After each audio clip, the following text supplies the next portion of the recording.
Come and dream with me.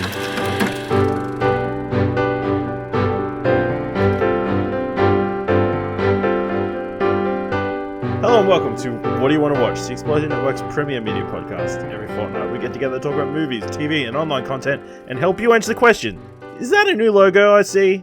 Yes. Yes it is. Thank you very much to our own Cherie Henriques for our beautiful new logo. I'm your host, Ashley Hobley. Joining me this episode, Dylan Blight. Yes, it is a new logo. I don't know. With that intro, usually there's a question and I make a joke, but okay, hi everyone. Well, the question is that a new logo I see? Yeah, it is. That's not very funny though. Yep, also here, Ciaran Marchant. Look, I think, Dylan, you got set up for failure. That was like the 5th or 6th time we heard that intro, so, like, come on, man. Like, you had 5 or 6 times to prepare for a response. Well, we barely got to that stage of the intro in the 10th or 15th time. Tell you what, Kieran's favourite thing is to poke fun at people screwing up the intros. It's because he's the only one who doesn't host a podcast. Yeah, he's currently... Don't do it. Look, I had my period of time too busy where fishing. I had to live stream a show and all of a sudden get a message from somebody saying, hey, you left the music on the entire time. You've ruined your own recording. Good luck. And I'd be like, yeah. So these, not to go like on a tangent here, but these days with the way XSplit and everything's set up, and I have my mic set so it records that channel separately, you wouldn't have had that problem because the stream may have been fucked, but you could have just fixed it later. Good times. We have a big episode. We'll be talking about what's in our watch history. We'll cover some news. Then we'll be talking about the movie we ended up watching this week was Network. Let's kick things off. Dylan, big season finale this week. The last episode of season 5 of Better Call Saul. That's the one. Confident, yes. So what happened? Did someone finally call Saul? I was about to say, do you want to get all your damn jokes out of the way? Because every time this show comes up, just have to hear how Saul's a fucking telemarketer or whatever bullshit. So obviously no spoilers in case anyone hasn't caught up with the season yet, because obviously some people would wait for the DVD or something. But Better Call Saul Season 5 is easily the best season of the show. It's also... I mean, I was saying this last season. At season 4, I decided the show's better than Breaking Bad, as far as I'm concerned, and season 5 is better than season 4. So now I'm just like, the show's way better than Breaking Bad. I'm not like shitting on Breaking Bad. I love Breaking Bad. It's one of my favorite shows of all time. But now Better Call Saul is also one of my favorite shows of all time, and it sits above Breaking Bad quite easily. The main takeaway from season 5 for me is that they took Kim, who has always been this character I've liked in the show. She started off as Saul / Jimmy's friend in the first season, fellow lawyer, trying to up and comer, trying to make it. And then they turned it into a romantic relationship over the last couple seasons. And her story and her arc in season 5 is probably the standout of the entire season. And she's quickly become my favorite, if not one of my favorite parts of the show. I don't know, it's hard to say someone's favorite. Bigger or more exciting to watch than Bob Odenkirk playing Jimmy / Saul. Also, episode 8 of this season is one of the best TV episodes of anything. I absolutely love it. I think it's a 10 out of 10. It's like this hour-long, nearly movie-esque, the way it's shot beautifully. Some of the best acting I've ever seen. I absolutely adore that episode. And overall, I'm really happy that we're going to be getting to the end of the show, because they announced 2 seasons ago that it's going to end in season 6, but at the same time, the show's going to be ending, and it's been my favorite thing on TV since it started, so I'm just going to be sad. So that's supposed to start next year, although it may get delayed. I don't know if the coronavirus stuff will, of course, affect that. Like, it's not supposed to start shooting soon, obviously, but you never know how long this could affect it. But no, overall, I would rate the whole season very damn highly. And the whole show, if you're not watching it, you're missing out. It's phenomenal. Cool. So that's Better Call Saul. Better get watching it while you've got your quarantine. If you watch good shows, Ash, right? It's coming on here, I was fucking decided to watch 5 episodes of The Limitless Show because Ciaran corrupted me. All right, just shut the fuck up. Good show. Wow, we are, 4 weeks removed from that episode, and he's still lashing out at Limitless? This is just not on. You just wait. Comeuppance is coming. So I checked out a new show that's releasing on Fox Showcase at the moment called Run. It's released in HBO in America, created by Vicky Jones, who previously is a frequent collaborator with Phoebe Waller-Bridge. She's also an executive producer, starring Merritt Weaver and Donald Gleason. The concept of the show is this couple who obviously were dating in their teens. 17 years later, they've made a pact. Well, when in their teens, they made a pact that if one of them ever texted the other one, run, the other person texted back, run, they would both leave whatever they're doing, go to Grand Central Station, and take a trip across America together. So the show starts with Merritt Weaver's character Ruby, parked in front of a Target or something, like a basic suburban life. She has the text. She flies to New York, and then they get on the train together, and then hijinks ensue. Well, not much hijinks so far. It's like 2 episodes in, obviously. But, there's, like, threads, and there's, like, why did Donald Gleason's character, like, text her run after all these years? And what is Ruby hiding and that kind of stuff? So, it's really interesting. Obviously, Merritt Weaver, Donald Gleason have great chemistry, and they're really charming and that kind of stuff. So it's really fun to watch them on screen, which is good because they're pretty much the only main characters on the show so far. So, these first 2 episodes are set exclusively on that train going to Chicago. So, we'll see where it goes from here. But yeah, I'm really enjoying it so far. So it's only a couple of episodes in. Also, Killing Eve season 3 started back up. You can watch it on ABC iView, or I guess somewhere on the ABC. I don't assume at some time. Season 3, it's building slowly. Villanella's back. She's wanting to get higher up in the evil organization that she's currently working for. Where Eve currently is, after the events of the season 2 finale, has stepped away from MI5 and is like kind of not wanting to be a part of that life anymore.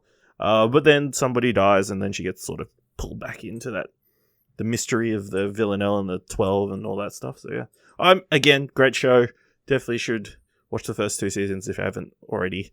That is one I would like to potentially catch up on. It is hard because I think season 1 is available somewhere and season 2 is not currently available for streaming anywhere. So what? Yep. It's weird. Hey, Dylan, do you want me to hook you up? I can hook you up. or you can purchase it legally through Google Play or iTunes. So yeah, drug dealer. Or who knows at this point? It could just drop anytime on any service. But yeah, definitely a great show to watch. Sandra Oh and Jodie Comer are really charming, really great leads. So yeah, good show. So last episode went on a long diatribe about a certain new streaming service called Quibi. Dylan, you've been watching a bunch of shows. I will say, very amusing to see that it dropped out of the top 40 free apps in America, which isn't a very good sign for a brand new streaming service. But that's free. That is currently on free trial. Yeah. And it gives you 3 months free trial, which 3 is why months. I've been... Yeah. Okay. So where do you want to start? Let's go. I don't know. Is there anyone... Well, hold on. I'll just start with initial... Let's just start with overall impressions of the... How was your experience? Yes. Yeah, let's start with the experience. I've been thinking that maybe eventually I'd write up a... I've never attempted to write a review for a streaming service, but I might do one in the future. Just putting that out there. But I would say the app... Considering it's only used for mobile, the app is, as you would kind of expect, very good, runs well, very flashy. The way you can find stuff quite easily, the way the whole UI system is nice. It's good to look at. They have all the actors at the bottom, and they all have their own sort of profiles. There's lots of nice features that I think you would expect, given that is the only way you can watch it. And it's not like it's a decent app, but most people are just going to Chromecast it to their TV. Like it has to be something a little bit better, considering this is the only way you can watch it. I've had no streaming or lag problems or any connection issues, anything like that. And then the other thing, I've only mucked around with this a little bit because it's just not for me, but obviously was making fun of it last week. The fact that you can watch it portrait or landscape. I'm watching everything landscape. I did watch a couple minutes of several different shows in portrait view solely to get my experience with that and how it works. And it does work. I mean, it's the reason it works is because apparently they record all of these shows literally with 2 cameras or something. So one is recording landscape and the other one's being used to record it for portrait. God. And that's how they switch. And if you've got your phone unlocked and you switch it from one side to another, it does, because if you do that with YouTube, obviously if you go portrait, you'll just have a lot of black bars up the top because it's not made to fully expand. Whereas this, it does expand in and out, and it does it without pausing the video or anything. So it's nice the way it does work if that's something that's for you. And and because it's recorded that way, it does mean that often the right people are centered in the camera, and you don't have a funny angle of someone's face getting half cut off. So it does work. It's just for me, as someone who hates in general when I see people upload videos they recorded, like family videos and their portrait recordings, I'm like, no. And I don't want to watch any of these shows. To be fair, I think it works better for like the more news-based programming or like not scripted content. Like possibly, yeah. And I will say I haven't watched any of that stuff yet, and that's why I wouldn't be willing to do a full review until I've experimented with all of the genre of content we have here. But is there any particular show you want to hear about first? Because I've watched a couple. Let's start with Dismantled. Okay, so Dismantled is the one good show so far. So sure, we'll start there. So I've got a actual review up for this one, explosionhour.com. I gave it a 7. After we made fun of it last week, it turned out to be exactly what we was making fun of it for, but also equally perfect in that it just knows it's silly and it works. So in case you can't remember, or you didn't listen last week, Dismantled is a show in which Titus Burgess hosts, and if you've watched Unbreakable Kimmy Schmidt, he's from that, and it's basically just the exact same person / character, which makes me wonder if he's even acting in Unbreakable Kimmy Schmidt. But anyway, he hosts it, and you get 2 chefs that are put in this behind a glass door type thing, and they've got a full like white suit on that you kind of wear, I guess, when you're painting or something like that, with the masks and everything, that type of setup. And then they just get blasted out of 2 cannons a meal, and it gets smushed and exploded across their bodies and faces, and they show you slow motion video of it. And after watching the entire first season that's out now, you can watch all of it. There's like 10 or 12 episodes, I think they ended up being total. I never got bored of seeing that once. It was every time seeing slow motion video of people having food thrown into their face is exactly the same kind of happiness I got from watching the Nickelodeon slime stuff as a kid. Just disgusting. Love it. But what makes it even better is then these people have to get on the ground and scramble around on their hands and knees and get this food off the side of the glass and off the floor, and then they have to taste it, and then they have to figure out between the texture and taste what exactly this meal was, and then they're given half an hour to run over and make said meal. Now, I think this show, if it was being stretched to half an hour, wouldn't be very good. I think it would get dragged out trying to meet a 23-minute to 30-minute runtime, and the comedy of it would wear off. I do think this is one show that Quibi succeeds at making funner, sticking to the under 10-minute runtime that this service offers, because it's edited at a fast and fun pace where it'll cut between the chefs either making like, oh no, I think it's this, or then they have the typical stuff where they record it obviously after, where the people are talking to their camera and they're explaining what they were thinking at the time. That's very typical for reality TV type stuff. So they cut a bunch of that stuff in, and then they cut back to Titus as the host, and he has 2 guest judges there with him. Usually one of them's a food connoisseur, like a proper chef or a food blogger or someone who's in the food industry, and the other person is more of a general celebrity type person or a comedian. So, and they have banter back and forth, and it seems they're just sitting there drinking all day.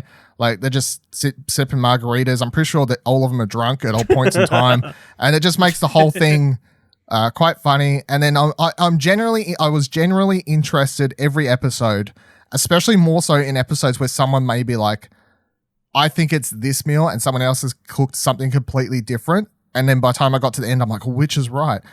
They were a lot more exciting. Sometimes there'd be people who were like, oh, it's a lasagna. And then the winner would be someone who somehow picked out that it had like paprika or something. Like they got one ingredient that the other person didn't, and that's how they would end up winning. It's only $5,000, so the budget for this thing isn't exactly high, but it's fun. I do enjoy this one. Yeah, it definitely looks and feels kind of like nailed it. Just that for sure banter between the judges and that kind of thing, but obviously now it's a bit longer and a bit more stretched out because there is a bit more, because they're terrible at cooking. They have three things, and it's proper cooking and way more complicated meals. Yeah, so yeah. Let's talk about Chrissy Scott. Chrissy Scott, yeah. So the one I was most excited for because it sounded like this was the one you sold on. So, damn. Yeah, so I had a review up for this. I gave it a 4.5 out of 10. I'm not a big fan. Chrissy Teigen is, if you follow her on Twitter or just follow her as a person, she is very quick-witted. I think she deserves her own sort of reality show like this to show off her wit with like real life public type people, and you can tell she has fun with it and she's good with it. However, all of that in the show works when the camera's on her and she's just having fun with people, or her mum, because her mum plays the bailiff, bailiff, yeah. Her mum plays the bailiff in this, which is quite funny because there's several episodes where her mum just consistently fucks up saying the intro, where she's supposed to go, "Now rise for the Honourable Judge Chrissy Teigen," and her mum will constantly fuck up the thing, and then Chrissy in the background will be like, "For fuck's sake, mum!" Like, so this is going to take you to say it. So that's fun. But then when it gets down to the actual court stuff of it, all of the cases are just petty bullshit, and a lot of it is just either awkward to watch or just not fun to watch in general. And I'm sure most of it is petty because they make a big deal of pointing at, like, it's real crimes, real court cases, but the judge sure isn't real or whatever, some bullshit like that. So it's like Judge Judy ultra light. There's one case where it's this ex-couple and they're just bickering, and like it just happens, and it's just like, this isn't fun to watch. This isn't what I'm here for. Can we go some more lighthearted sort of stuff happening? But yeah, I think my biggest problem is they were like, "Hey, Chrissy Teigen, let's do a show of her," and for whatever reason they decided a court thing would be the way to get her to do, like, the best way for her to get out there and do the show. I'm like, do something else. Bring back Chrissy next year, whatever. Do another show. Just take away this court bullshit. So no. All right. What about Punk'd with Chance the Rapper? Yeah, so Punk'd I put up a review for. I gave it a 4 out of 10. So we're going off to the well. I don't know if my opinion on this is a lot lower than others, simply because as I point out in my review, I would watch all the original Punk'd. I would rent the DVDs as they came out, and I also grew up watching, Jackass. Like, there was that MTV era of, this is how we do pranks, like between Jackass and Punk'd and whatever the hell else was around that early 2000s time. And everything they do in this show is just very light, and it's not very exciting or very smart. It's just a lot of no-brainer jokes that often involve just fucking with celebrities' cars, and it's just it's not super exciting. And then I also just felt like half the time, like, who the fuck is this celebrity? I don't even know who this person is. And then I'm like, am I just too old? Chance as a host it was surprisingly quite good, because I've never seen much of him as a person outside of hearing his music, and he had the charisma for it, but he doesn't have the thing that made Ashton Kutcher work in the first season, which is that he was that person. He was the person that created that show. He was the one involved with coming. Yeah, he's a legit dick who was coming up with these pranks, and and that came across in the show. Like, he not only was the one hosting it, but the one who was like, "Fuck, this is going to be funny. I can't wait to do this." Whereas Chance is just here, and very obviously as you're the host, and you've got all these other people organizing it and whatever else, and it doesn't have the same sort of effect. So I don't think I particularly laughed at all in any of the episodes. And I would not recommend. That's why do you think it was like, you get the sense that nobody wanted to push the envelope, quote unquote, with the pranks, or like go to this, like back to like Jackass and the original Pranked? Some of the stuff they did was kind of on the edge of Like, is this okay? It's like Like, super and that's mean. what For sure. made it so good. Like, Yeah. is this super mean, or is this okay? Do you think because of today's society and today's culture that people are just too scared to go that far with something like pranks now? Possibly that has a lot to do with it. But at that point, I'd say, why even bother trying to do the show then? Yeah, exactly. So just don't. If you're Do you not think willing it was- to go there, just don't bother. Also, it's got to be tough when there is like a gazillion prank videos on YouTube to come up with something Like, original and YouTube unique. is just YouTube. That's the last paragraph. My closing paragraph of my review is you can go find both real and fake pranks that are on YouTube that are going to entertain you more than this. Yeah. So it's hard to suggest it over any of that stuff. Then the only other one I've seen you've posted you're watching is Elba versus Block. I got two more. I got that one and another one. I just Okay, remembered. yep. So Elba vs. Block. These next two I don't have reviews up for, but maybe I will sometime in the future. Elba vs. Block is really good. I really enjoy Ken Block's driving videos and stuff. So this isn't that. It's just more of a fun, lighthearted thing. But I was surprised how it was good to watch from Idris Elba's point of view, because he really gets into doing a lot of these car driving stunt things for real. And I'm like, I was enjoying seeing him actually do this stuff. So it's I think it's a total of 8 episodes or something like that, where each episode they're doing one particular thing. Like the first episode is they're literally driving a car off a ramp into a bunch of cars in a line as like the landing mats. So it's just you go up as fast as you can, and the winner was who could get the furthest. Another one is they get into the inside of a bowl where you drive a go-kart and you have to try and drive it on the sides of the walls like in a circus where it constantly goes around and around, which is sketchy as all fuck.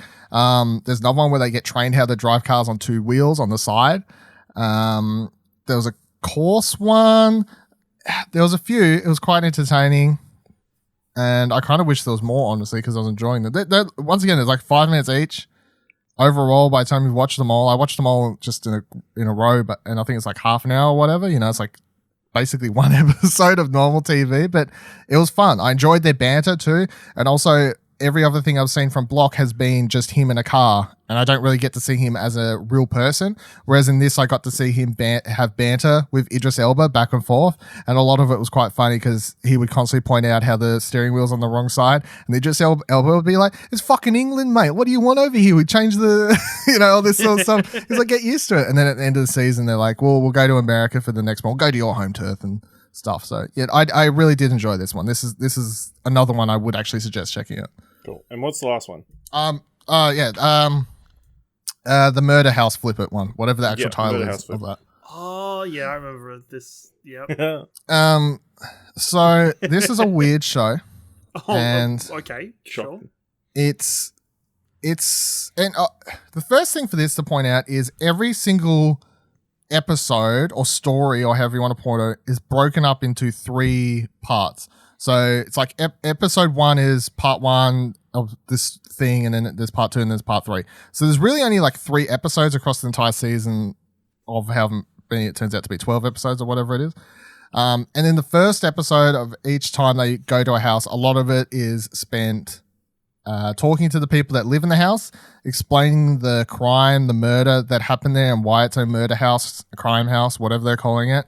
And then it ends with the 2 hosts who are the home renovators showing up, and they focus on, like, if someone, for instance, there's one episode where someone's been murdered in a living room. So obviously they want to redo the living room to help escape those memories and like get it away from being known as a murder house. That's the general gist of the show. Is it's not renovating the entire house. It is finding the key things that help it stand out in history, or to the people living there, or the people in the neighborhood that view it as a murder house, and then they fix it or change that so it's not supposed to be a murder house anymore. And then part 2 is a lot of renovating, and part 3 is the people come back to the house, and then you do your typical reality TV show thing of them coming in being like, "Oh my God, I can't believe my house has changed. Oh, this is great. This is exciting." So the part I found most enjoyable for this was always the part 1 where I got to hear about the murders. That was the usually the best part of every episode. Some stuff, I guess it depends how interested you could be in sort of home renovation stuff, but could be interesting, but it's nothing more exciting than your typical renovation show, I guess. And both the hosts I didn't find them super engaging either. They were just kind of whatever-ish. It felt a little bit too scripted, but I guess that's how all these sort of shows feel when they're talking to one another and they're like, "Oh my god, I reckon if we change this, it'll really brighten up their lives." And it just doesn't sound, natural. So, do they ever just lean into the whole, like what they're actually trying to do? Do they ever try and spiritually clean the area or like? No. Oh, that's disappointing. It's straight up like for example, in the last set of episodes, it's this girl who's staying in this room where this 12, I think she was actually 9, where this 9-year-old girl was murdered in this bed, and the girl who's living in it currently in the house doesn't like it and gives her bad vibes because the story is that the girl apparently died asleep, looking out the window as her dad came in and shot her in the back of the head. So the girl doesn't like these vibes here. The show's pretty fucked up when they go over the murder stuff. The best part. So to fix it, they are like, okay, so this room reminds us so much of the actual murder. So what they do is they tear the entire wall and the window. They rearrange it so the bed could face a different direction, and then they change the windows to be doors that she can now open if she wants to let a lot more air into there and just give them up light. So they completely change it so it doesn't even look like it. So the show is never like, oh, we're going to spiritually cleanse it. It's just, we'll change the room so you can't think about the original crime anymore, is the gist of it. It's so bad. It just sounds bad. It's like you have you're right. You've got your front lawn, you have a scary dog. You love this dog, but it's very scary. And your neighbor's like, man, scary dog. You're just like, hey guys, I put a bow on it. It's not as scary anymore. Listen, Kieran, a little bit different. I mean, Kieran, we're in the middle of a housing crisis. We don't have time to be picky. There's some stuff that really just confuses me. Like, there's one episode where they're like, this house is called the Blue Murder House, where this old guy chopped up bodies and was found cooking them on the sink and all this sort of stuff. And they go in, and the people who brought the house are like, well, the first thing we did was we renovated all of the kitchen, obviously. And the two people on the show are like, that's good because that's fucked up. I'm glad you did that because now we don't have to consider it. But also, for whatever reason, it's known in the history books and to all of the neighborhood as the Blue Murder House because it's a bright blue fucking house where a creepy old dude cut up and cooked bodies.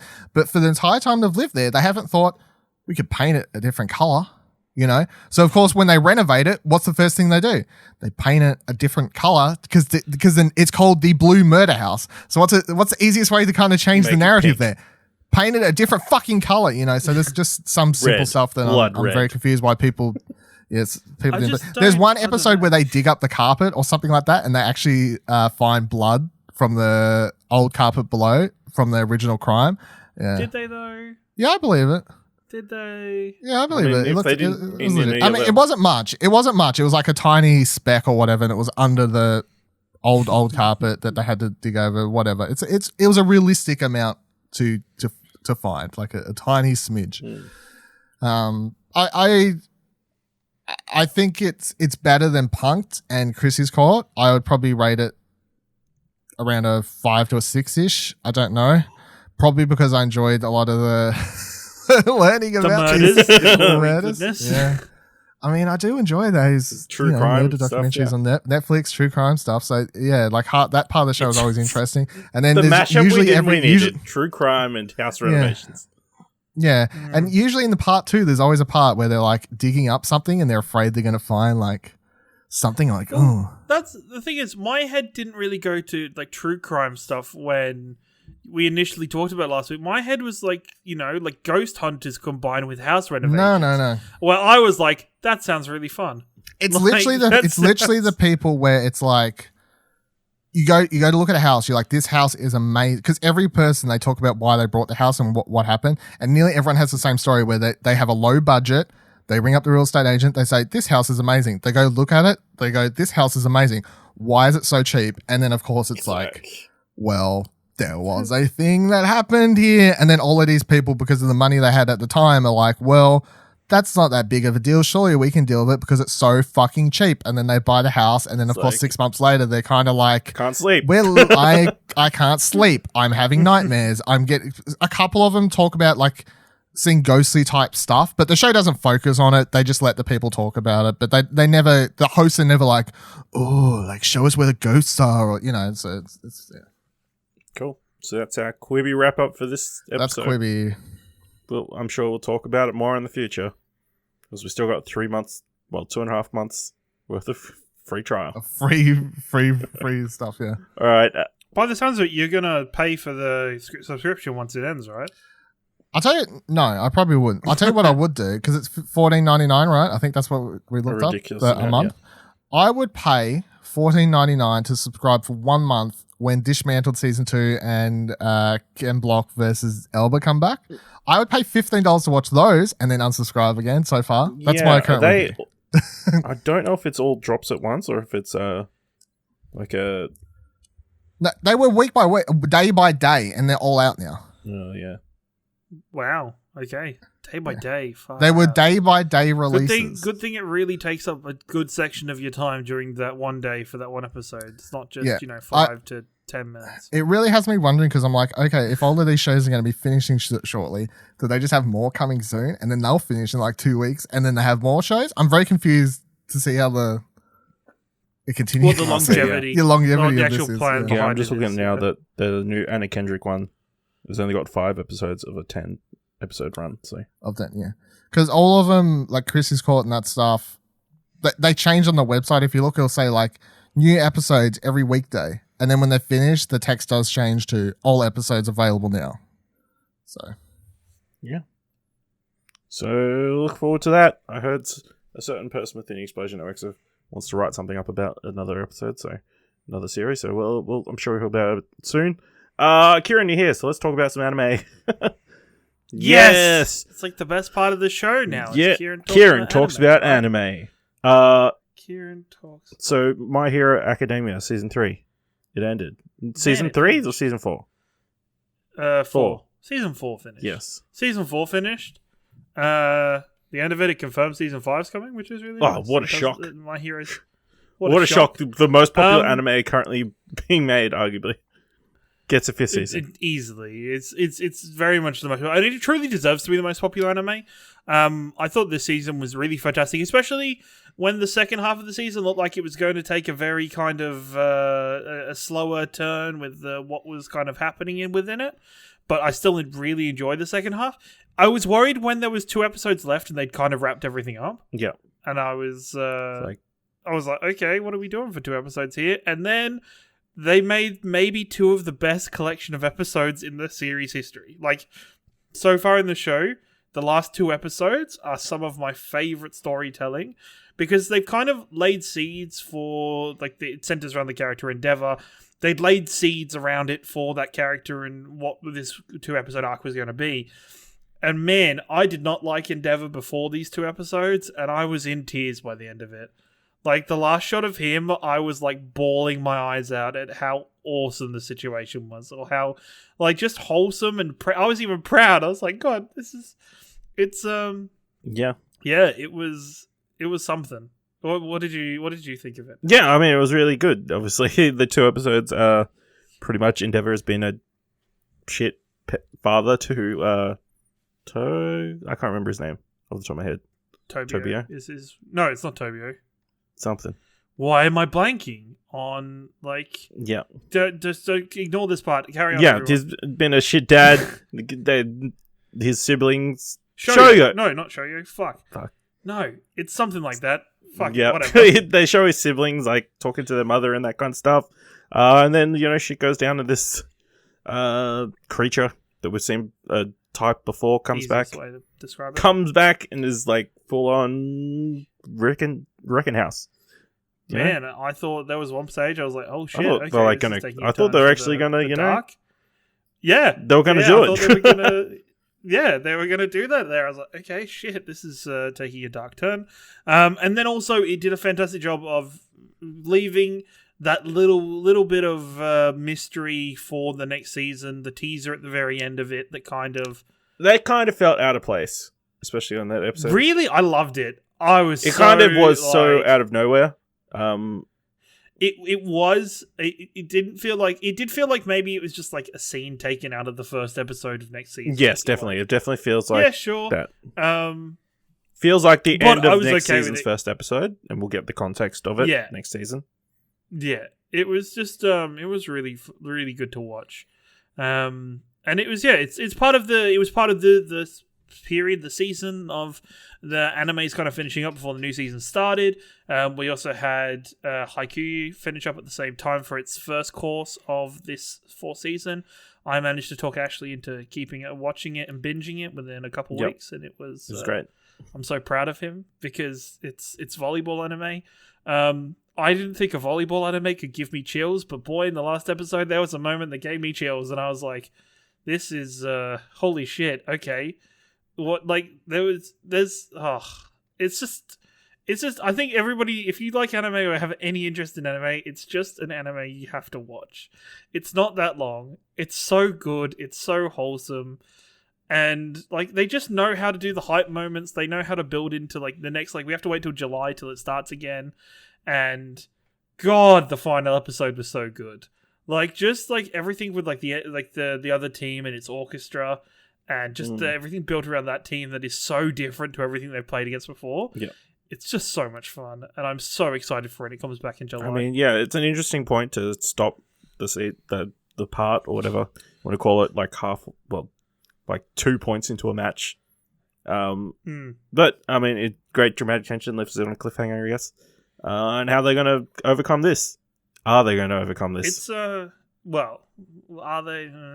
But it's they do so much, and especially like the writing for characters this season, I think, is the best that it's been out of any season so far. Even the main character, Hinata, had probably some of the best character arcs, like of character development throughout this half of a season compared to every other. And he's had development, but just to see him now is so fucking cool. It's so awesome. Like there's like a single moment at the end of this episode that you're like, man, I'm excited to see what happens in the next course. Yeah. Just because of how joyful he is at taking on challenges. So, but with those kind of animes finishing up, except for your more longer running shonens or your more ongoing shows, we have a whole new run of shows coming back, or shows coming back for their second course or different seasons. The new remake of Digimon has just begun. Yes. I am 2 episodes in, and it is fantastic. I don't know about you two. I loved Digimon when I was a kid. I wasn't just a Pokemon My boy guy. Gorgamon. Garamon. The wolf one? Thank you. Agumon? Garamon? I know them all. Garurumon is the But anyway, just the difference is like the difference they've told in where it's very similar, but it's still a new story and a reinventing of that story overall. It's really enjoyable. It's got the same characters and the same Digimon from the first series that I'm really attached to and really love. And it's very different, especially when it was very westernized and I watched the dub when I was a kid and it was kind of in its way. And now watching it as a fully fledged anime can be a bit weird at times and I'm like, oh, okay, I don't know. This means character interactions are very, very anime or very Japanese, which it's kind of stating the obvious, but it's just not quite the same, but I'm really enjoying it. The animation's really good on it. They do that they kind of walk the line between animation and 3D animation, so it's really fun to watch. So definitely jump in on that one. Oh yeah, I watched the 2 episodes as well. It's all right. Now that I've watching it as an adult, I'm like, why are the kids even there? What do the Digimon need the kids there for?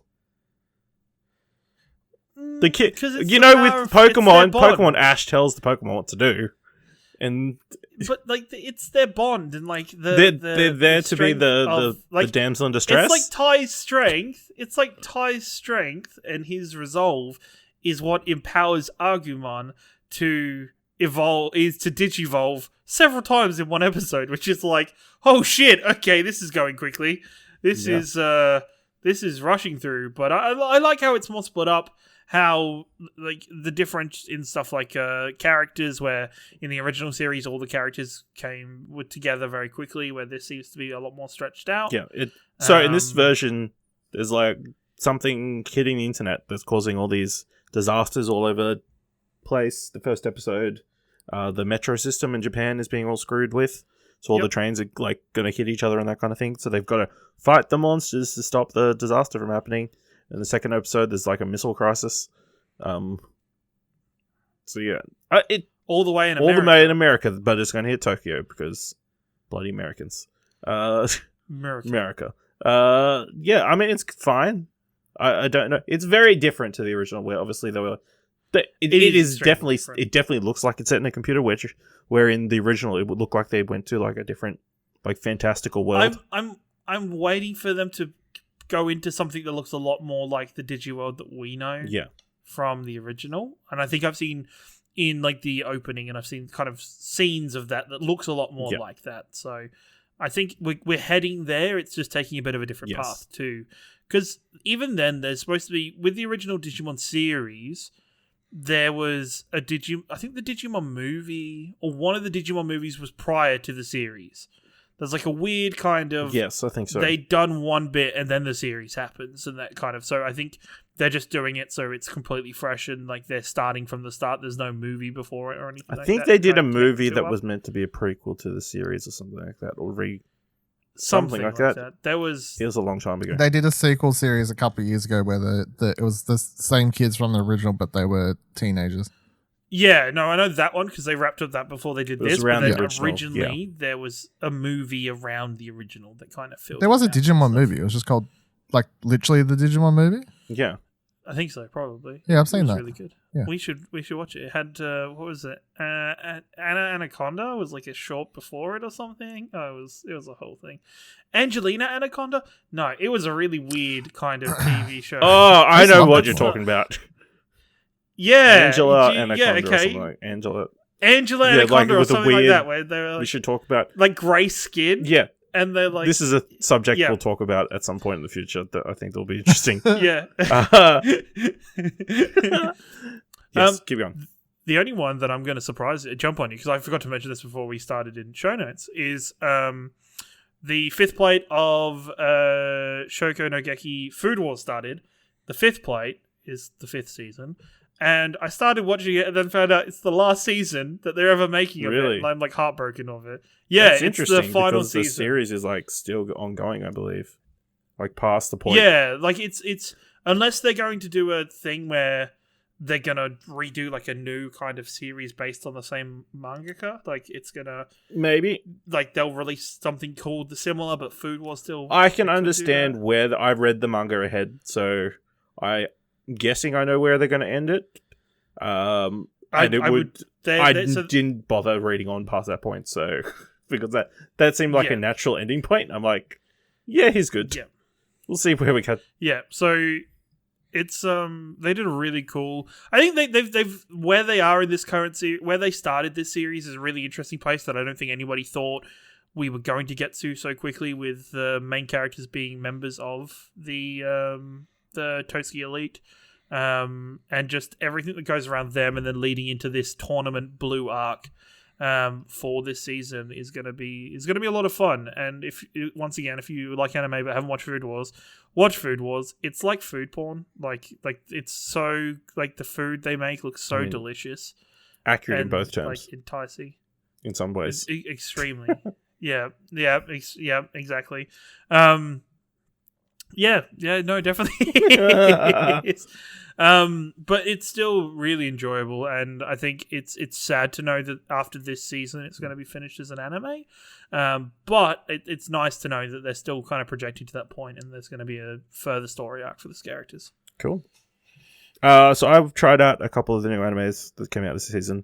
Okay. I tried out Tamiyomo, the Baseball Girls. Which follows to a bunch of girls who like play baseball for the school. It definitely feels it's your basic sports anime. You know, it's based around these two girls who like grew up in like when they were younger, and like one had like a really cool throwing thing they did with a rubber ball, but then like a slider or like a really sharp curveball, like scary curveball. And like she was never able to use it during middle school or whatever because the catcher who was on the middle school team was shit and couldn't catch the ball. But now that she's with her old teammate, she can catch the ball. So now she can throw that ball. So this is just okay. So it sounds a lot like a typical. It sounds like a very typical sports anime. Haikyuu has very. It's definitely a haiku with baseball and females. Audience members, I just want to bring him in because he doesn't talk much during these anime sections, but the facial expressions and noises that will be coming out of one Dylan Blight for this period of conversation have been amazing. I'll dub so please, speak your mind. That was the most gibberish I think I've ever had to listen to. Sports are on this difficult, show. all right? And I can't believe that you said all of that very seriously, like it was an actual thing. You know, and they're joining the baseball club, which at this school has been dismantled because apparently at the older teams, they used to like train each other too hard and it was like a bullying culture. So they cancelled the club, but now they're rebuilding it from scratch. You know, rebuilding it from the ground up. They're going to nationals. That's the goal for the season. It's fine. First cut, I think there's like 3 episodes out, so they're just introducing all the kills to the team and that kind of thing. So they'll start playing actual matches soon, hopefully. So that'll be interesting. I watched 1 episode of The Millionaire Detective, which is it's a fun action based like cop kind of show where there's it's very much set up and like basic. Like, you know, some first episodes that just hit you with like a basic premise. Yes. Yeah. It seems like there's this detective guy who's come in and is joining the police force who's like super, super rich. Like his bank balance is unlimited. And like... You know what? I worked that out from the title of the show being Billionaire Detective. Millionaire Detective, I managed to put that like he's myself. very reckless and doesn't care about anybody else. It does like... his solution to this car chase at the end is to like divert all the roads so that the car is going towards this bridge, like a drawbridge, you know? So the thing goes like in what's that movie? Too Fast, Too Furious? Like in that movie. Too Fast, Too Furious. So the bridge goes up and the van gets stuck. And then he gets this car that he's stolen off this Dubai prince and paid him for, and then drives the car up to the back of the van and pushes the van over with the bomb inside. So then the bomb falls into the river and explodes, you know, and doesn't hurt anybody. And then he pays he pays for all the damage he does. He makes payments for all the damage he does during his case. And then he's up against this other guy who really cares about everybody. So, you know, so it's a fun dynamic that I'm sure is going to be fun to explore. And then the other one I watched was Wave, Listen to Me, which is a radio-based anime in which a girl at a restaurant gets recruited to become a radio announcer because she can talk real good without making any... Like she's got that stream of conscious speaking thing where she just talks without making any stumbles or anything. And like someone's like, I'm going to make you a star. And that's what happens. So none of us could do that. None of us can do that. We're really bad at that. But none of us could do that, especially if they were like, hey guys, do an introduction to this radio show. You have to do multiple takes and that's not what he wants to. Yeah, it's fun. She's like the very angry-esque type, you know, that you see in certain animes. Okay. So it's fun to watch. Again, only a few episodes in, so we'll see how it goes. But yeah, there's the couple that I've watched. Yeah, so we'll see. Tune in next episode when we probably talk about anime again, and Dylan doesn't pay any attention. Moving on. Let's get into the mandatory Netflix segment of the show.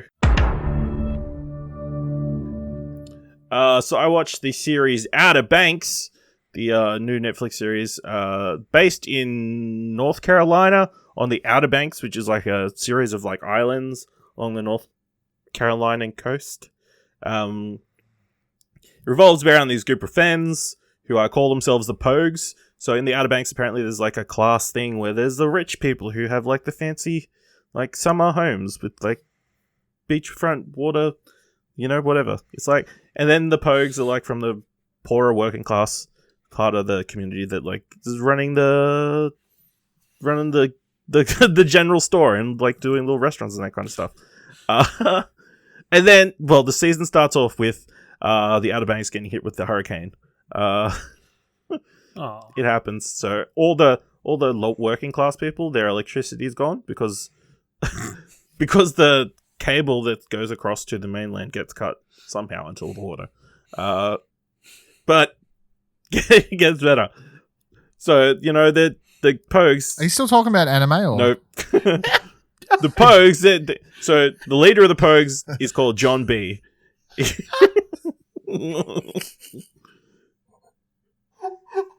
And his dad's gone missing.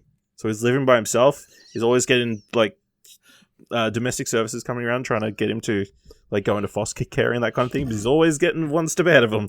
Because always getting out of their evil clutches. But anyway, on this day after the hurricane, they all ditch, like, helping clean out. And they go to go fishing on their boat. And their boat... their boat... The boat hits like another boat that's got stuck in the storm. Listen, Are you making this is very this up serious. as you go? Are you making this up as you go? Well, kind of. But so they hit this boat. They find this hotel room key. They end up going. Okay, let me get to the point. They find the first clues towards a sunken treasure that everybody within the region has sort of been hunting and that kind of thing. His father was like deep into trying to figure out where this sunken treasure is, and that's kind of the premise of the season. Is they're trying to figure out where this hidden treasure is and find out the mystery of John B's dad and that kind of thing. So it's a perfectly fine season when it's focused on that, but it is also like a teen drama kind of thing. So when it kind of delves into that territory, it's not as great, but you know, all the characters are very not very well developed or anything. There are some like cool moments that kind of thing. It did have some nice emotional beats, especially towards the end, but yeah, as soon as it got off the treasure hunting rails, it wasn't as interesting. I really can't tell if you did a good or bad job. Probably a at bad. describing that show. I think I did a very solid job because it's. Look, it was a walk. It was a walk that You watched the trailer to the show, and then you'll be like, "Wow, he nailed that." I think it could be just as explained in fewer words. Probably. I could probably have just read the synopsis because this was way more fun. But yeah. Yeah, worth checking out. I think the other thing that's kind of weird is like barely any adults. It's like purely focused on these teens. Of course, there's the bad teens who are called the kids from the the kids from the wealthy families. They're called the kooks because everything needs a terminology apparently. And they're all the kids you hate. You know, they're all the dude. It definitely feels like the OC but with boats. How is this description still happening? Apparently, it's doing the show is doing very well because I saw it's like trending number 4 on the Netflix charts. So, how much before like Netflix pays us to take this part out of our show because it's been explained so poorly? I think people love this. They're really enjoying it. It is a weird show, to be fair. Like it takes some weird turns. So. Yeah, it's fine. There's like 10 episodes. I've been watched it. No, it took a little while to get through it, but yeah. Outer Banks. Also, I watched #BlackAF, which is the new series from Kenya Barris, who has previously worked on things like Blackish and Mixedish and Grownish, as well as Girls Trip, and he also co-created America's Next Top Model. So this is his part. He had a big deal with Netflix. This is the series that's grown out of it. It is like a mockumentary. The premise of this one is his daughter is making shooting like a documentary for film school, like as an application to get into New York film school. And he's given her all the money to like hire a film crew instead of letting her just shoot her on a phone. So it's pretty much shot like a documentary following their lives for a set amount of period. With like full on documentary, like they're following the family around in the house, but also cutaways to them being interviewed and that kind of stuff. So it's definitely shot like a full-on mockumentary, feel like a proper documentary kind of thing. But everyone's kind of in on it. Like, they make jokes about the interviewing format and that kind of thing. But yeah, it's just focuses on Kenya Barris, who plays a version of himself and his life with his wife and 6 kids. The wife is played by Rashida Jones. I enjoyed it. I had a lot of fun. If you have seen any of Blackish, you will definitely feel like he is kind of retreading certain ground, because he likes to talk about how being black affects everything. So, and isn't that the point of the show? That is kind of the point of the show. Let me just read you the episode titles of every single episode of this season of this show. Episode 1, Because of Slavery. Episode 2, Because of Slavery 2. Episode 3, Still, Because of Slavery. Episode 4, yep, you guessed it. Again, this is because of slavery. Episode 5, Between You and Me, this is because of slavery. Episode 6, Hard to Believe, but still because of slavery. Episode 7, I know this is going to sound crazy, but this too is because of slavery. And episode 8, I know you may not get this, but the reason we deserve a vacation is because of slavery. So you've made me want to watch the show more. It is, there are certain episodes that are really good. I think it's fun when it's more focused on his family and then his entertainment work side. I think I would recommend, Dylan, if you're going to watch at least only 2 episodes, watch the pilot, and then episode 5, which is a really interesting dissection of the premise. The starting off point is they go watch the screener for a new a film by a black director that comes out that he doesn't like, everybody else likes, and he's trying to, the rest of the episode is him trying to deal with his feelings about not liking this thing and dealing with certain black films like being held up and that kind of thing, So I thought that was really interesting. But again, if you've seen Blackish, there are certain things that, certain themes that can't reoccur, which I get. He even says himself in the show that slavery is his North Star. That's the thing that guides him in Through Night, and his daughter even calls him a racial profiteer. So, so yeah, all 8 episodes are currently out on Netflix. Definitely worth checking out. I think it's probably one of the better comedies Netflix has released in a while, at least compared to the last episode. And then the other thing that I watched was The Last Dance, the new documentary that's being shown in ESPN in America, but showing on Netflix here, that follows the 1997-98, or is it 96-97? I can't remember. Chicago Bulls, the final year of Michael Jordan's run with them, and their last season leading up to their 6th championship. Again, only 2 episodes are dropped. They're getting released weekly. I assume only an episode a week. It was probably just like a doubleheader to start off with. But really interesting. I don't know a hell of a lot about Michael Jordan in that time period, other than he was in Space Jam, and this is post Space Jam timeline, just so you're aware. And they do a good job. Somehow they've got like 1,000 hours of footage somehow that's never been released and that kind of things that they've been working through. They do interviews with everybody that they can, like presently, like recently. But then they also cut back to footage of like interviews from back in the day, like press interviews and that kind of stuff. And it's really interesting to see the dynamic of that Chicago Bulls side at that time, where the the GM was looking to start a rebuild and sort of move all these players on, and this was potentially the last time that all these players would be together and on that same team. Especially the coach was on his last legs. He was specifically told this was his last season, no matter what he did. So gonna be put out to pasture, I guess, after you win multiple Premiership championships. It's a bit harsh. But yeah, I think it's a really great documentary. If you love basketball, you'll be into it. If you like the Chicago Bulls, you'll be into it. If you like Michael Jordan, you'll be into it. I think, yeah, it's made by the people who do the like 30 for 30 documentaries, which are really, really good. So definitely something to keep your eye on. I think you're only like 60 minutes an episode, so good. That's everything that we've been watching this episode. Let's move into some news. So this past week, the Australian government provided like a $54 million package for the media industry. They're going to be waiving any fees, taxes for the next 12 months for like commercial television and radio broadcasters, like the fees they have to pay to be a provider of, to be a free-to-air channel and that kind of thing.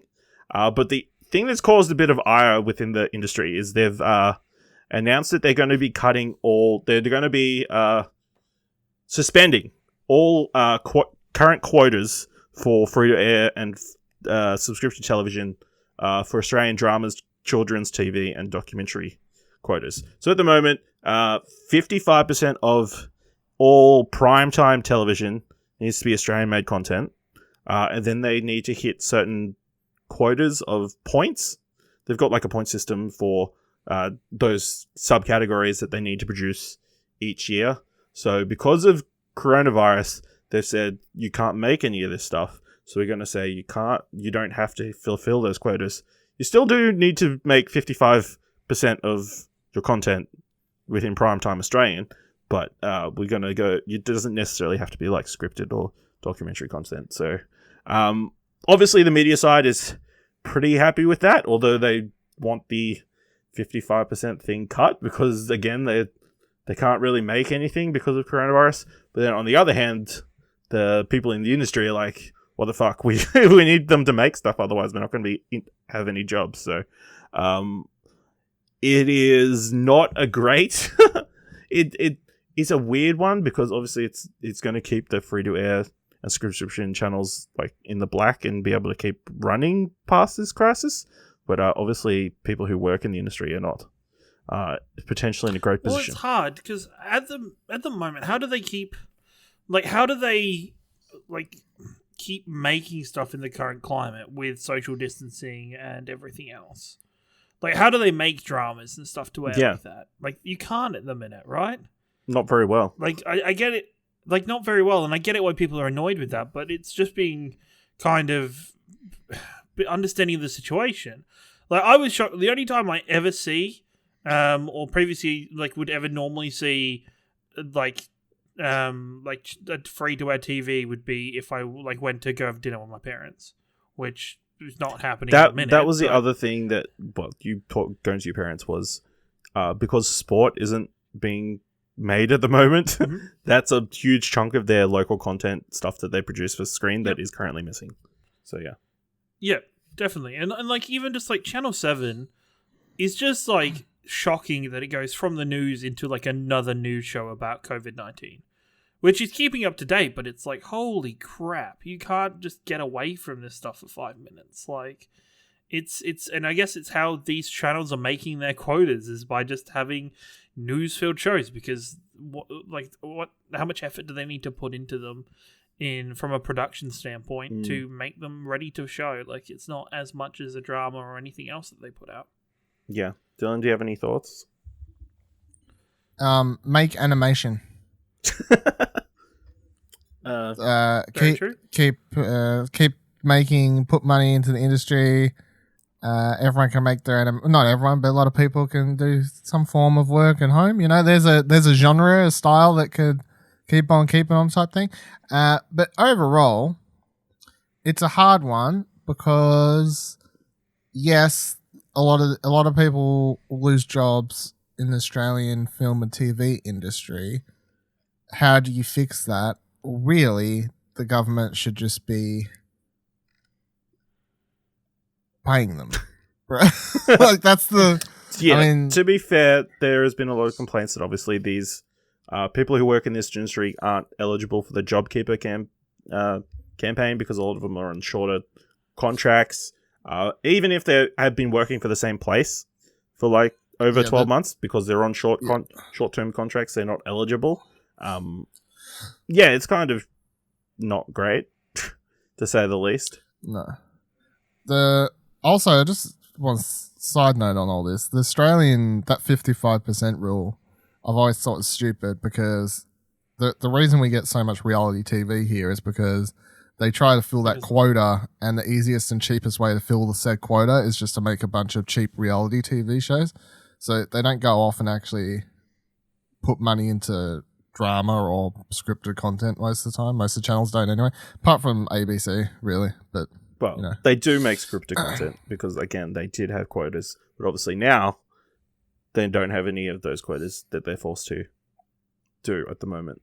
I mean, I'm sure they'll show stuff if they've got it in the can, but there's still even stuff like the reality TV shows that they have been airing are going to be coming to an abrupt stop because they had to stop filming them. yeah. Dancing with the Stars, Well, I remember a couple of weeks ago, they rushed to the finale. They skipped ahead several weeks just to do the finale quickly. Yeah, because obviously that was a bit different because obviously they got rid of the crowds like halfway through, which completely changed the atmosphere of the show, surprisingly. But yeah, it'll be interesting to see. It also comes on the back of another...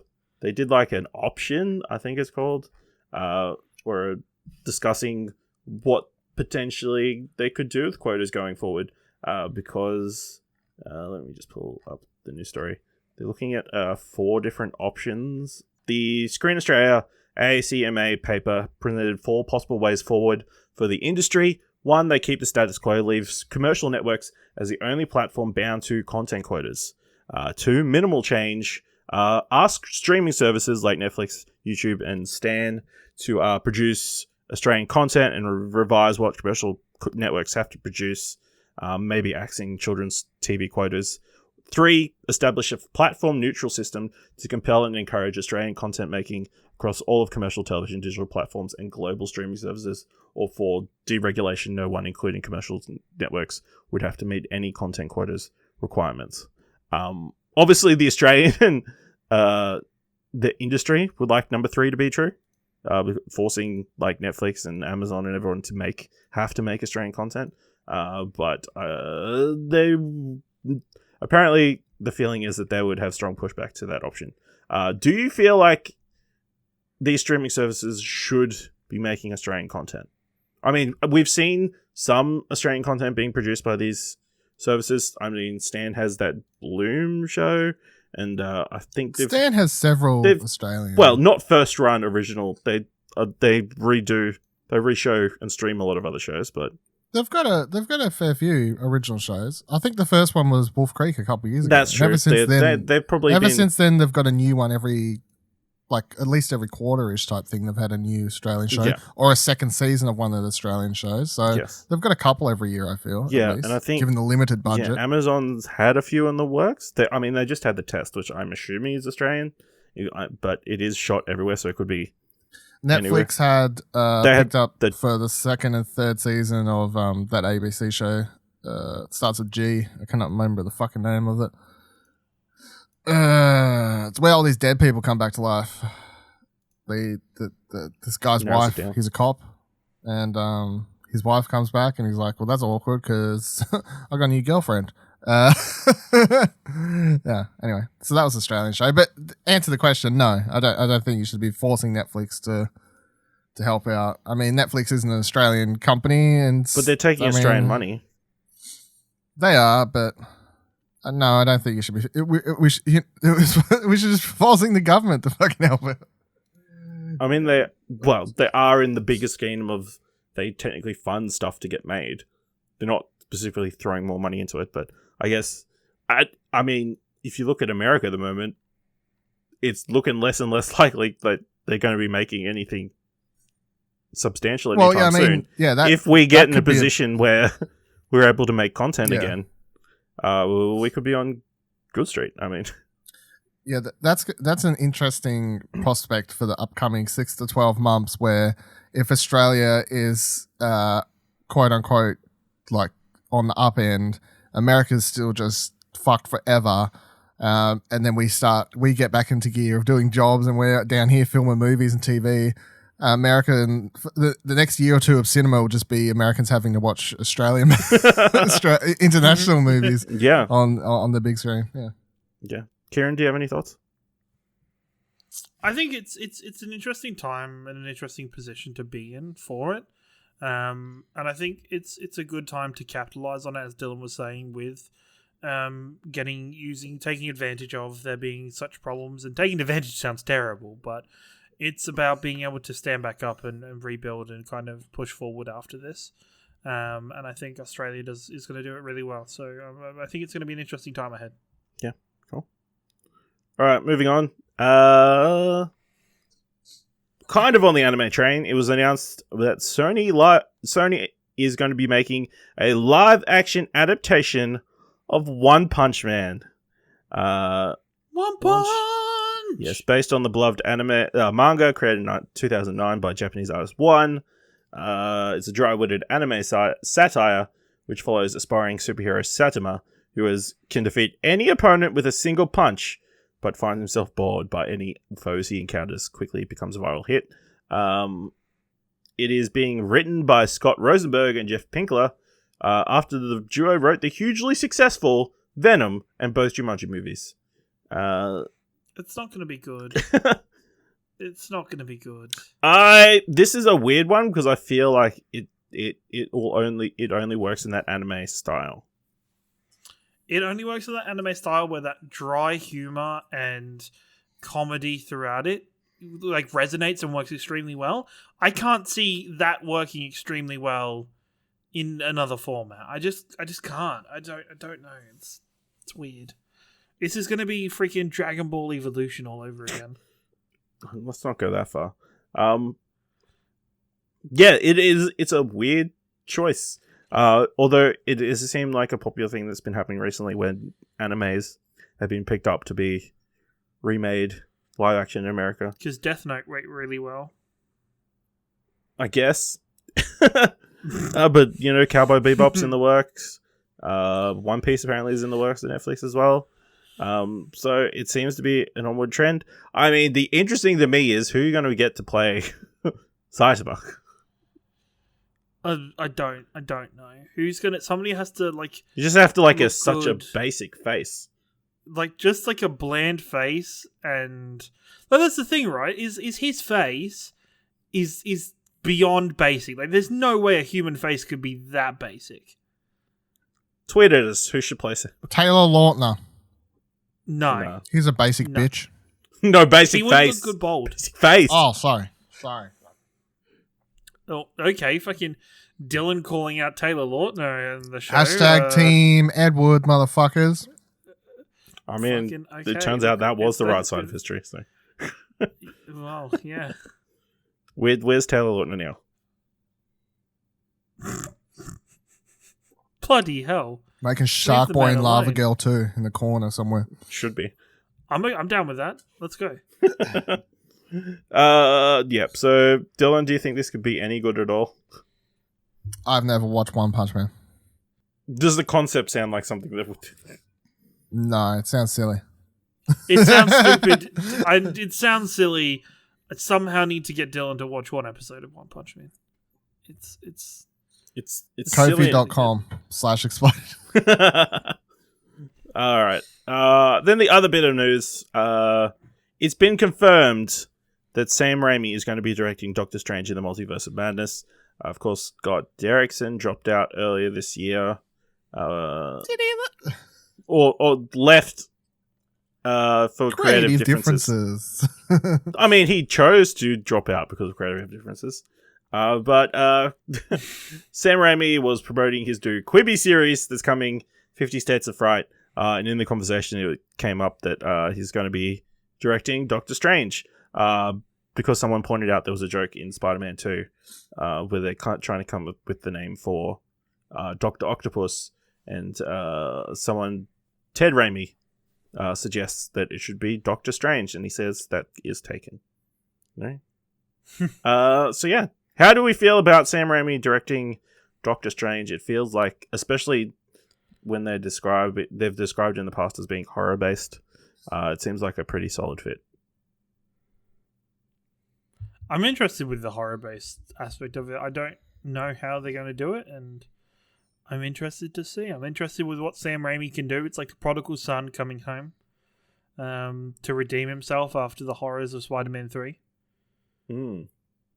I'm excited. I still think Spider-Man 2 is one of the better superhero movies, IMO.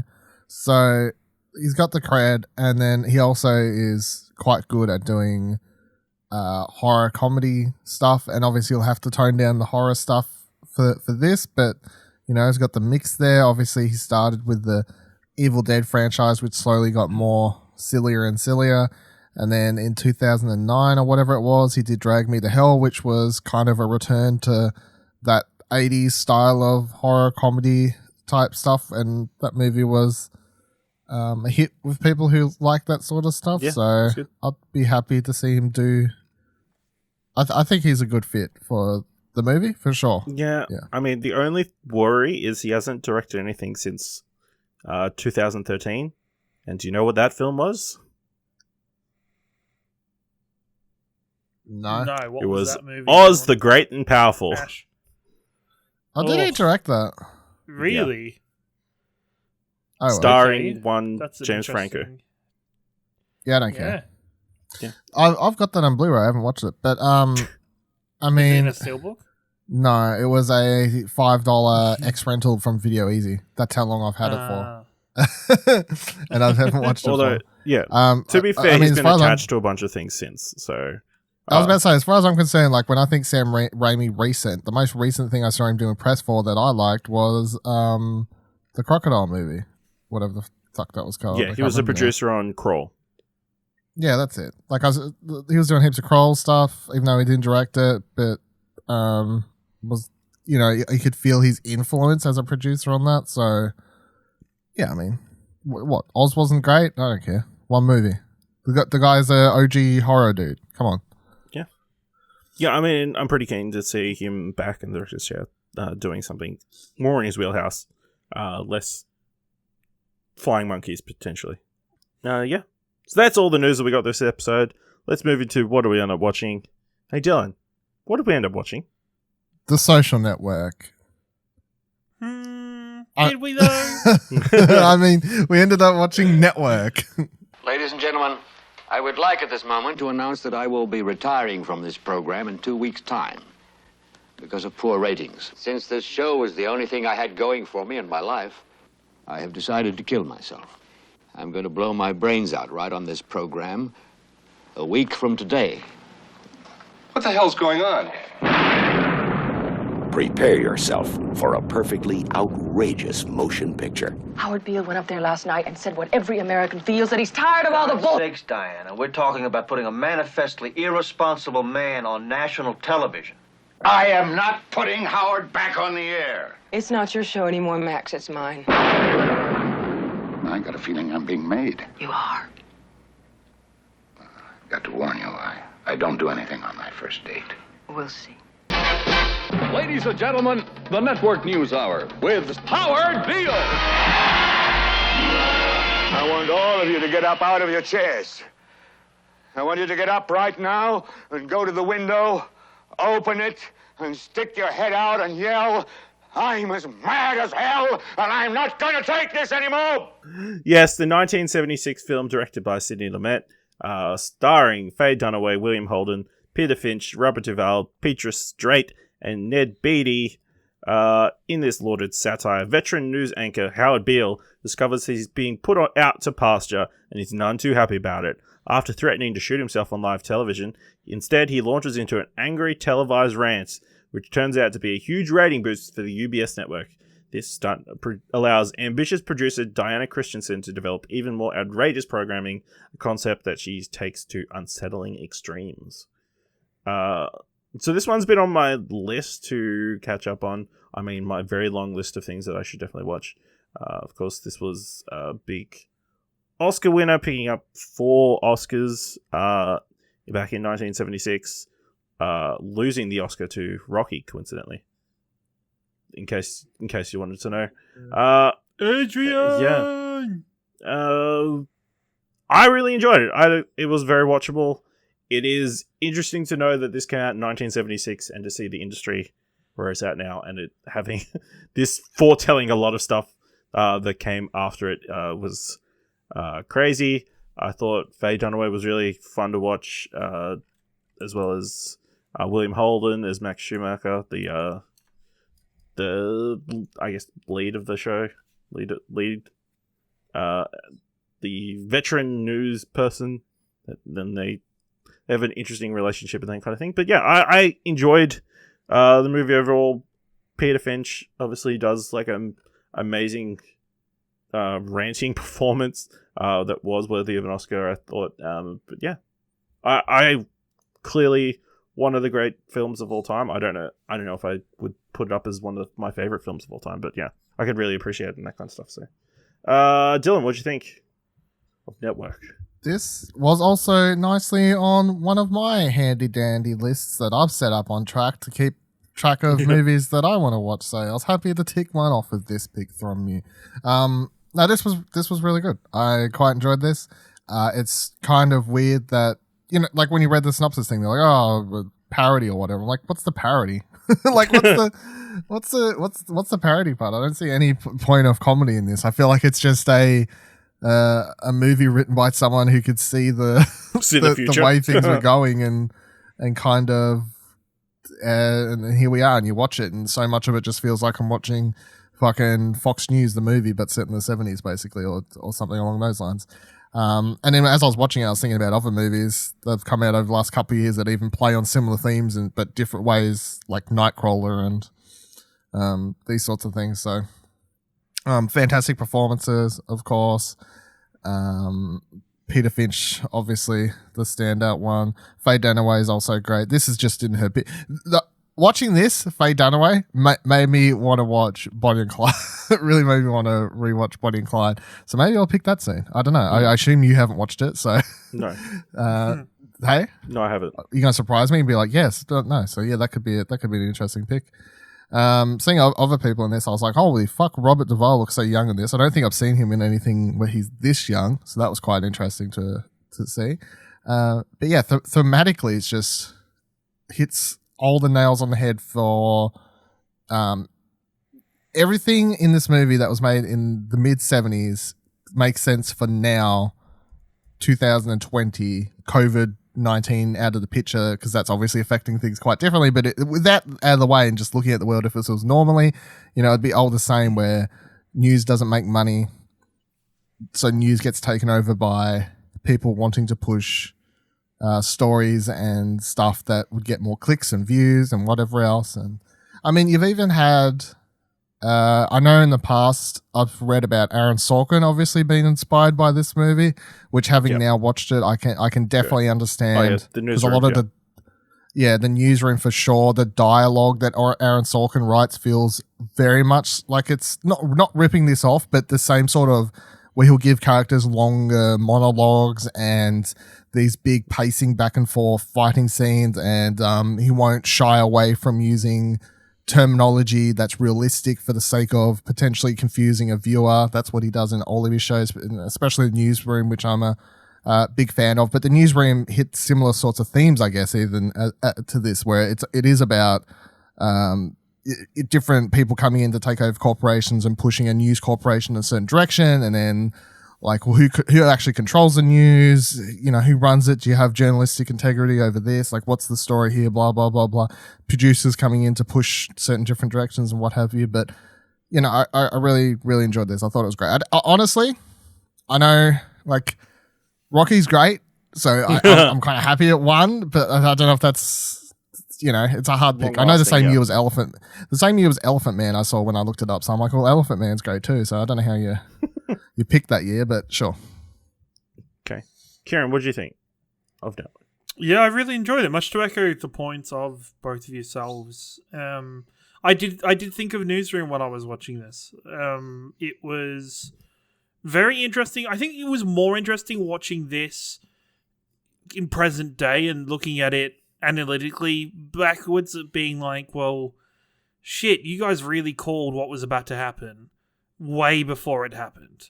Like, just it's scary, the similarities and the how far reaching these kind of predictions go with like the media and the human society in general. I thought overall it was a fantastic watch. It was so many performances I really, really loved. Like, Peter Finch's performance was fantastic. Even just his kind of monologue sections were really just enthralling to watch, and you just wanted to, you were on the edge of your seat, like kind of just bound to every word he was saying for much of it. Which I don't think you get many pieces like that anymore. You don't get like these big strong lead characters having these monologue moments as much anymore in modern day film, and I think that's really missing. I really love the creative and acting chops of the monologue. It's something I always enjoyed when I studied theatre. It's just something that's kind of slipped its way out of modern day theatre because it's hard to keep somebody's attention for that long with a single character with not much else happening around him. So it's just really good to see this kind of classic filmmaking in this kind of situation while we're surrounded by everything going on with us. And as you were saying, like, the year was fantastic in itself with Rocky winning the Oscar. It's really interesting to look back at, these years in time where so many great movies were made. Yeah. I mean, it's interesting to see the things that it foretold, like obviously the 24 news cycle, where the personalities are driving kind of the news and opinion pieces are kind of pushing it forward. But also Peter Finch's performance has very much felt like a TV evangelist kind of megachurch, kind of figure that obviously has exploded in the years since, swindling people for their money, and it definitely got that elements that maybe people took inspiration. I mean, the movie's literally like, let's put a tarot card reader on TV and have them do stuff. Like, it's the most, outlandish. Like, call 1-800 now to order your free tarot card reading service. Blah, yeah, blah, blah. So really good. Okay, another interesting note about this film is Beatrice Straight. Of course, she won the Best Supporting Actress Oscar for this film. Do you know who she played? Ciaran? No, I do not. Dylan? No, I do not. She was Max Schumacher's wife. So the person had one scene. Yes. So she holds the record for the shortest screen time to win an Oscar with 5 minutes and 2 seconds. Wow, she really beats Anthony Hopkins as Hannibal Lecter's Oscar win. Yep, she broke the record set by Gloria Graham in The Bad and the Beautiful in 1953 with 9 minutes and 32 seconds. Admittedly, pretty solid, like, standout-ish performance. I can understand maybe at the time, potentially, like, maybe there wasn't as strong a array of supporting characters. I don't know. Kind of the supporting cast of Rocky was... The supporting characters of Rocky were pretty damn. Let me have a look, see what she was up against that year. But okay. It's very odd that somebody with that shorter screen time, like, it was a good part, but I wouldn't say it was. Yeah. Okay. So she won Best Supporting Actress over Jane Alexander from All the President's Men, Lee Grant from Voyage and the Damned, Piper Laurie from Carrie, and Jodie Foster for Taxi Driver. The fuck? Wait, what? Are you fucking kidding? She won over Jodie Foster in Taxi Driver. Yep. Fucking, what is... Alright, there's some fucking bullshit. We're getting in a time machine, boys, and we're going back there to find out who paid who. Yeah. I mean, yeah, that's crazy to see. Obviously, one is held up significantly since. So, yeah. Fun facts about Network. Do you guys have anything else you want to add before we move on to the end? No, so this movie was the inspiration for Joker as well, right? I think so. Oh, obviously there is there is some ties. Obviously, the ending, I guess. Yeah, that's definitely the way it's shot as well. Yeah, there seemed to be a lot of stuff in this that like the way it's shot, certain scenes, the way they put together, especially the ending and the fact that what happens at the end, and then the way it cuts to the TV screens showing the news and these sorts of things, that all was like screaming Joker to me. So yeah, I feel like the more and more I'm discovering, I'm like, Joker's just ripped off Martin Scorsese plus this movie. It's just like plus a dance scene, plus lots of dancing around to nothing. All right, well, that brings us to the end of this episode of What Do You Want to Watch?